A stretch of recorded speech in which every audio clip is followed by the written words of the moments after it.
Bonjour à tous. Tout le monde répète que le marché immobilier en France est mort. Et tu sais quoi? Ils ont raison. Le marché immobilier est mort, mais ce n'est pas celui que tu crois. Ce qui est enterré, c'est le marché des amateurs. Celui où tu achètes un truc au feeling et tu penses que ça va prendre de la valeur tout seul. Ça, c'est fini. Sauf qu'il existe un autre, juste sous tes yeux, où des gens continuent à sortir des opérations rapides et rentables pendant que les autres pleurent.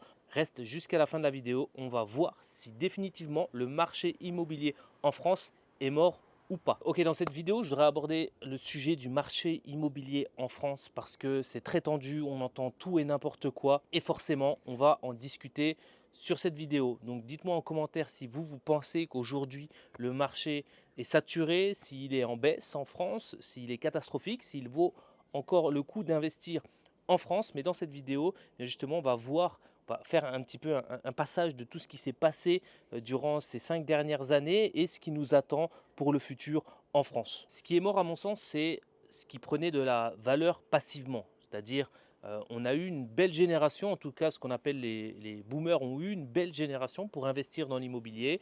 Ça a été propice, il y a eu beaucoup d'opportunités à faire parce que le marché immobilier était en reconstruction d'après-guerre. Beaucoup de personnes qui ont fait de belles opérations, qui ont reconstruit le parc immobilier français. Et aujourd'hui, eh bien, on le constate, le parc immobilier français est vétuste, il est vieillissant, il demande à être rénové. C'est pour ça qu'à mon sens, il y a une double lecture sur le marché immobilier en ce moment. On entend beaucoup de choses, on entend beaucoup de personnes, notamment les investisseurs qui freinent un petit peu, qui font marche arrière sur les investissements. On voit aussi que les taux bancaires ont augmenté ces dernières années, en tout cas post-Covid. On a vu aussi que les banques ont rétro-pédalé puisqu'elles ont compris qu'elles allaient droit dans le mur en empruntant, en tout cas en souscrivant des crédits immobiliers si peu onéreux. Hein, je rappelle, hein, si vous aviez investi dans les années 2015, 2014, 2015, même après, hein, 2000, moi j'ai investi en 2018 aussi, les taux étaient, j'ai pu obtenir des taux à 1,15. Certains de mes proches aussi ont eu des taux inférieur à 1% et on pensait que c'était l'Eldorado.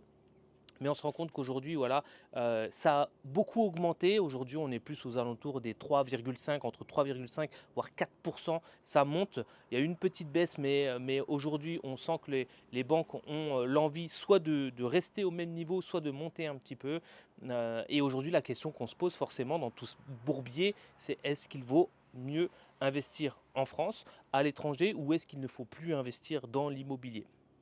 Pour moi, il y a une double lecture là-dessus. Je pense que l'immobilier d'antan, c'est-à-dire acheter pour raison patrimoniale, c'est-à-dire avec la volonté de pouvoir en bénéficier plus tard, dans 20, 30 ans, d'avoir un loyer qui va tomber tous les mois, cette façon de faire, cet amateurisme, et ce n'est pas péjoratif quand je dis ça, je dis juste qu'il y a deux catégories de types d'investisseurs. L'amateur, et c'est très bien, je pense que toute personne en France doit faire un investissement immobilier à un moment dans sa vie, ne serait-ce que acheter sa résidence principale pour potentiellement la revendre plus tard, voilà, faire une opération d'achat-revente ou même un logement locatif pour avoir une sécurité, pour avoir mis son argent dans la pierre. Je pense que toute personne en France doit le faire, en tout cas si elle a les capacités financières, si elle a les moyens à un moment dans sa vie, parce que je suis persuadé que chaque Français, en tout cas moyen, je vise la catégorie moyenne, hein, a au cours de sa vie au moins une fois l'opportunité financière, c'est-à-dire avoir les bonnes conditions réunies, pas de comment dire, pas de découvert bancaire, un petit peu d'apport. Je pense qu'à un moment donné de sa vie, chaque Français réunit ses conditions pour pouvoir investir. Ne le fait peut-être pas à tort ou à raison, mais en tout cas, chaque personne a au moins une fois dans sa vie l'opportunité d'investir dans l'immobilier. Maintenant, comme je le disais, voilà, faire de l'investissement, acheter un bien et attendre 20 à 30 ans, ça, aujourd'hui, on se rend compte que ça ne marche plus. En tout cas, ce discours, cette, cette manière de faire n'est plus au beau jour, n'est plus au beau fixe. Et je pense que c'est pas plus mal parce que ça va professionnaliser le marché. On s'est rendu compte, et je pense que vous le voyez autour de vous, il y a une chose qui a fait exploser aussi le marché immobilier en France, c'est le nombre d'investisseurs, tout simplement.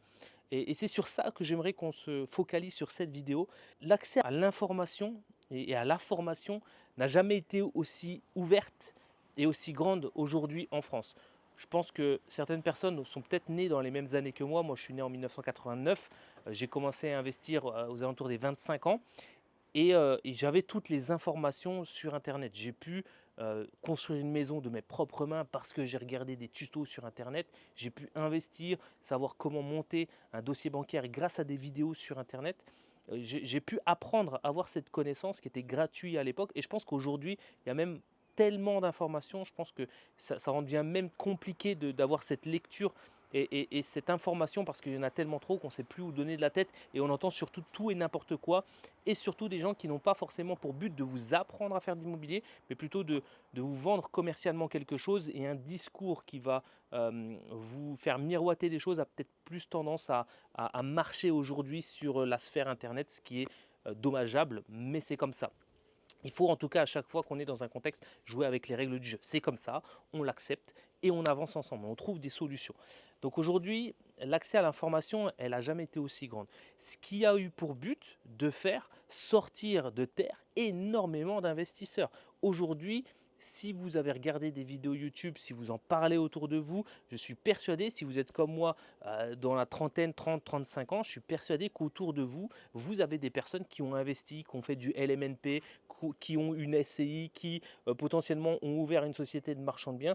C'est plus quelque chose de rare. Moi, je sais qu'à l'époque de mes parents, à faire un bien de la location meublée, à avoir un immeuble de rapport, faire une SCI ou faire des opérations de marchand de biens, ça courait pas les rues. D'accord, c'est pas des gens que vous allez côtoyer au quotidien. Aujourd'hui, je suis persuadé que vous allez boire un café en terrasse, que vous allez rencontrer du monde et je suis persuadé que vous allez rencontrer des gens qui investissent dans l'immobilier dans votre journée. Je suis persuadé que si vous cherchez un peu, ne serait-ce que même sans le vouloir, vous vous promenez dans la rue, vous allez boire un café, vous allez acheter des courses au magasin. Je suis persuadé que si vous engagez la conversation, ne serait-ce qu'avec allez, une dizaine voire une quinzaine de personnes au cours de votre journée, je suis persuadé que l'un d'entre eux a déjà investi dans l'immobilier.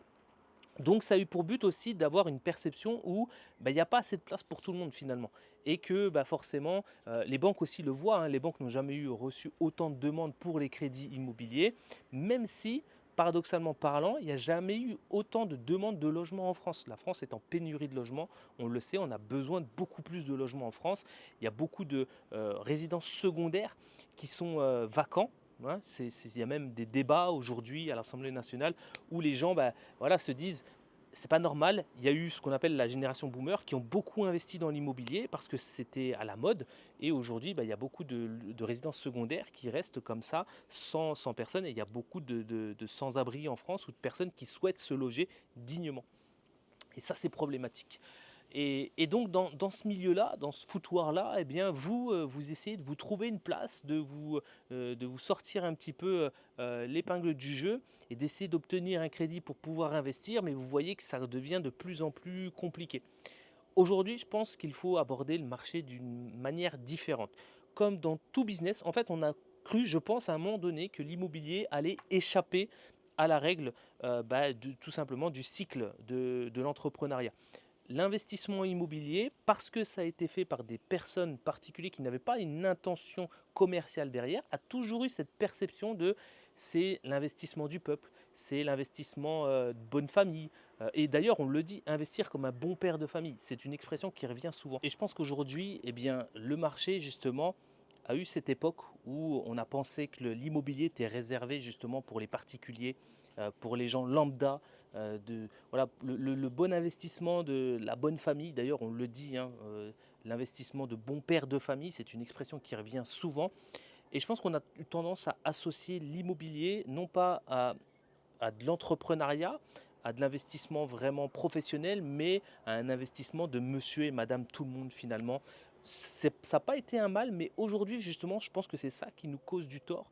En tout cas pour les investisseurs qui souhaitent tirer leur épingle du jeu, s'ils restent dans cette posture d'amateurisme et d'immobilier pour particuliers, eh bien, je pense qu'il y aura forcément un plafond de verre qui va se crée. Ce qui est vivant aujourd'hui, je pense que ce sont les opérations dites opérations de valeur ajoutée. Ce sont des opérations qui vont créer de la valeur, que ce soit monétaire ou même sociétale, c'est-à-dire des opérations qui vont permettre d'accentuer en tout cas le nombre de mètres carrés, le nombre de surfaces habitables, de pouvoir modifier aussi la nature des biens immobiliers. Il y a beaucoup de locaux commerciaux qui sont vacants, de pouvoir modifier ça, de pouvoir faire aussi de la division. On se rend bien compte, hein, aujourd'hui on ne peut plus investir, on ne peut plus trouver de terrain à bâtir avec énormément de surface, ça devient de plus en plus rare. Et je pense que justement, il y a cette démarche à prendre en compte qu'il faut trouver des terrains pour pouvoir les diviser. Et forcément, on est de plus en plus sur Terre, donc il va falloir laisser de la place à tout le monde. Mais je pense qu'aujourd'hui, les opérations dites rentables et de valeur ajoutée, c'est l'avenir de l'investissement immobilier et il va falloir se présenter parce que c'est l'objectif, eh bien, comme un entrepreneur de l'immobilier et non plus comme un particulier ou comme un amateur. Et le marché en fait se professionnalise tout simplement. Moi je le vois, j'ai différentes activités, notamment dans le business sur Internet, ça a été pareil. On a passé une vague où c'était au début, on faisait de simples vidéos sur YouTube. Ensuite, eh bien, il a fallu se professionnaliser parce que ça a demandé, il y a eu beaucoup plus de présence sur Internet, l'information a circulé, etc. Et il a fallu monter des équipes, trouver, faire du recrutement, chose que je n'avais jamais fait auparavant, se structurer aussi, manager, avoir une vision entrepreneuriale, avoir des valeurs d'entreprise, créer de la cohésion. Tout ça, j'ai été obligé de passer par là à un moment donné avec mon activité sur Internet. Et je pense que le parti pris, en tout cas la sphère immobilière, d'investissement immobilier, je pense qu'elle est en train de muter. Et je pense qu'on arrive à ce cheminement-là où eh bien, il faut se professionnaliser. Qu'est-ce que j'entends par se professionnaliser? C'est tout simplement pouvoir avoir du sourcing qui soit fait de manière professionnelle. On ne peut plus être son seul investisseur, en tout cas la seule personne qui travaille pour ses investissements, et puis aller démarcher les agences immobilières, ça prend énormément de temps. En plus, on n'a pas de tournus parce qu'une fois qu'on a trouvé une bonne opération immobilière, il va falloir l'officialiser, gérer la négociation, ensuite il faut gérer les travaux, le notaire, le crédit immobilier, tout ça. Toute cette période-là, tout ce temps-là, en fait, on ne le consacre pas à avoir un tournus. Et donc, on est obligé d'investir, de finir son premier projet pour pouvoir basculer sur un autre. Et ça, c'est de l'amateurisme finalement, c'est de l'investissement de particulier.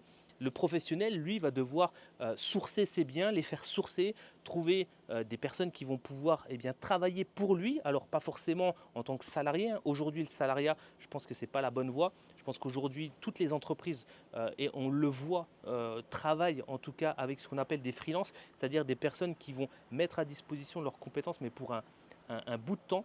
Je prends un exemple, je fais une petite aparté, mais j'ai eu un client qui souhaitait s'entretenir au téléphone avec moi pour avoir des conseils sur sa société. Il avait une SCI, il souhaitait savoir s'il fallait qu'il construise une SAS familiale pour pouvoir faire de la location courte durée. Bref, c'était quelqu'un qui avait une dizaine d'appartements et qui souhaitait un peu arbitrer son patrimoine.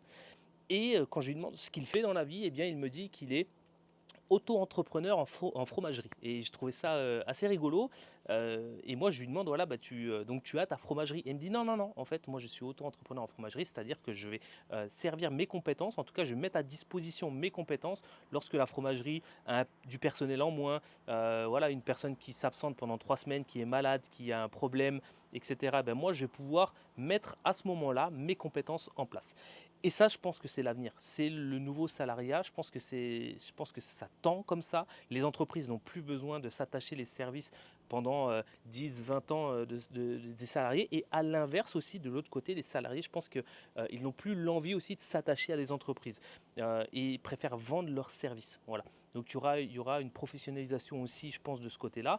Et je fais le parallèle avec l'immobilier parce que je pense qu'on est en plein dedans. Et je pense qu'aujourd'hui, si vous êtes encore à aller vous-même chercher des biens immobiliers, vous-même aller faire toutes les visites pour trouver la bonne opportunité le mois prochain, je pense que vous êtes toujours, en tout cas, dans une vision de particulier. Et je pense que c'est ce marché-là aujourd'hui qui est mort. Voilà. Bien sûr, il y aura toujours les étapes nécessaires, l'obtention du crédit immobilier. Il n'y a que vous qui pouvez aller défendre votre dossier, justement. Mais C'est ça aussi être entrepreneur, c'est savoir où est sa valeur ajoutée, dans quelle étape est sa valeur ajoutée et pouvoir justement construire son projet en mettant les efforts là où ils doivent être mis. Je prends l'exemple aussi notamment des travaux. Un entrepreneur, je pense qu'une société, je vais prendre votre boulanger préféré, il ne va pas changer de fournisseur de pain tous les 5 minutes, tous les mois. Il a son fournisseur parce qu'il l'a trouvé au début en montant son activité. Il a peut-être testé différentes baguettes différentes farines, etc. Il a trouvé son compte et il travaille avec un seul fournisseur. Mais il a fait la démarche entrepreneuriale au début de choisir ses partenaires pour pouvoir avoir son produit. Ça va être la même chose avec l'immobilier et l'entrepreneuriat d'immobilier, c'est-à-dire il va falloir trouver vos artisans, trouver des sociétés avec lesquelles vous allez toujours travailler, trouver des agents immobiliers avec lesquels vous allez toujours aussi travailler. Ça va demander du management, ça va demander de pouvoir d'exploiter d'autres compétences. Et c'est ça qui va faire la différence entre les gens qui vont continuer à faire de l'investissement immobilier. Parce qu'aujourd'hui, si vous voulez partir sur un projet, si on se met un petit défi, vous et moi, de lancer un prochain projet d'achat-revente, hein, prenons l'exemple d'achat-revente pour le mois prochain, si vous êtes toujours dans une mentalité de particulier, vous allez avoir beaucoup de retard. Je ne dis pas que vous allez être moins bon que moi, mais vous allez avoir beaucoup de retard parce que je vais sourcer le projet immobilier, je vais aller trouver des gens qui vont me permettre de faire la recherche au début, comment dire, le notaire, je l'ai déjà parce que j'ai déjà mon carnet qui est en place. Et parce que j'ai une vision et que j'ai déjà des process qui existent, eh bien, je vais pouvoir aller beaucoup plus vite. Je ne dis pas que je suis plus intelligent et plus fort, mais je dis que je vais aller beaucoup plus vite. Et c'est ça aussi, la rapidité d'exécution qui fait que certains investisseurs en tout cas, perdent patience et arrêtent l'investissement immobilier parce qu'ils estiment que ça ne va pas assez vite ou que ça demande beaucoup trop d'efforts. Alors pourquoi aujourd'hui c'est une opportunité justement d'investir dans l'immobilier à mon sens, et je pense que le marché immobilier français en tout cas n'est pas mort, il est juste en mutation parce que justement on est dans cette phase de transition. Certains vont payer le prix au péage pour pouvoir accéder à l'autoroute parce que c'est vraiment une autoroute qui s'adresse à nous, et certains vont ne pas vouloir payer, rester comme ils sont, rester avec leur ancienne méthode et faire demi-tour forcément à la barrière de péage. Et je pense que c'est vraiment une opportunité. Par contre, ça va demander beaucoup de ressources, ça va demander de sortir de sa zone de confort, de faire les choses différemment aussi, de pouvoir engranger d'autres connaissances. Va falloir retourner au charbon, retourner rapprendre, acheter des livres sur le marketing, acheter des livres sur le recrutement, comment recruter une équipe, comment manager un process, comment mettre en place aussi des process. Ça va demander énormément de compétences, mais je pense que c'est une opportunité parce que beaucoup de personnes qui ont déjà investi dans l'immobilier vont s'arrêter là, vont abandonner parce que la porte d'entrée est trop haute pour ceux qui ne voudront pas justement payer ce péage du nouveau immobilier entrepreneurial. Voilà, donc je pense qu'on a fait le tour, en tout cas du constat immobilier, à mon sens, aujourd'hui. Le résultat et la définitive, c'est que vous devez vous comporter comme un entrepreneur et non plus comme un particulier. C'est ça qui va vous sauver. Je suis persuadé aussi que il va y avoir beaucoup plus de contenu, vous verrez, sur Internet, qui vont se professionnaliser. Je ne dis pas le contenu vidéo qui va se professionnaliser, mais les conseils qui vont être des conseils beaucoup plus orientés professionnels, orientés entrepreneurs, qui vont permettre justement de cette nouvelle essor, cette nouvelle connaissance et ce marché qui va justement se rénover, se renouveler tout simplement. Il y aura les personnes qui vont rester sur le côté, qui ne vont pas vouloir changer, soit parce qu'elles n'en ont pas envie, parce que c'est dur de changer. L'être humain a énormément de mal à suivre le changement. Le changement en général va très vite, mais l'être humain est très lent pour adopter ce changement. Et puis il y aura les gens qui vont rester bloqués parce qu'ils n'auront pas tout simplement les compétences de se professionnaliser. Voilà. Donc à vous de choisir votre camp. Je pense que là, on vient tout juste d'entrer dans cette nouvelle ère, donc c'est une porte à prendre, c'est une nouvelle opportunité. Donc moi je vous encourage vraiment à vous renseigner, devenez un entrepreneur, pensez comme un entrepreneur et vous allez voir que vous allez avoir énormément d'opportunités immobilières. On se retrouve pour une prochaine vidéo, c'était Kevin et je vous dis à très bientôt.